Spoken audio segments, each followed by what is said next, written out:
चंद्रपूर जिल्ह्यात वाघाच्या हल्ल्यात काकाचा मृत्यू तर पुतण्या गंभीर जखमी झालाय। ही घटना मूळ तालुक्यातील करवन येथे उजेडात आली।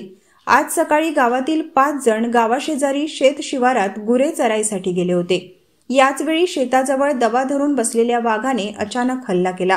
वाघाच्या हल्ल्यामध्ये बंडू परशुराम उराडे वय 55 वर्ष यांचा मृत्यू झाला, तर त्यांना वाचवण्याच्या प्रयत्नात पुतण्या किशोर मधुकर उराडे वय 35 वर्ष गंभीर जखमी झालाय। जखमीवर मूल उपजिल्हा रुग्णालयात उपचार सुरू आहे। मृत शेतकऱ्याचा मृतदेह उचलण्यास गावकऱ्यांनी विरोध दर्शविला आहे। मृतदेह घटनास्थळीच असून मोठ्या प्रमाणात तणाव आहे। चंद्रपूर जिल्ह्यात गेल्या 13 दिवसात वाघांच्या हल्ल्यात 9 जणांचा मृत्यू झाला असून 2 जण जखमी झाले आहेत।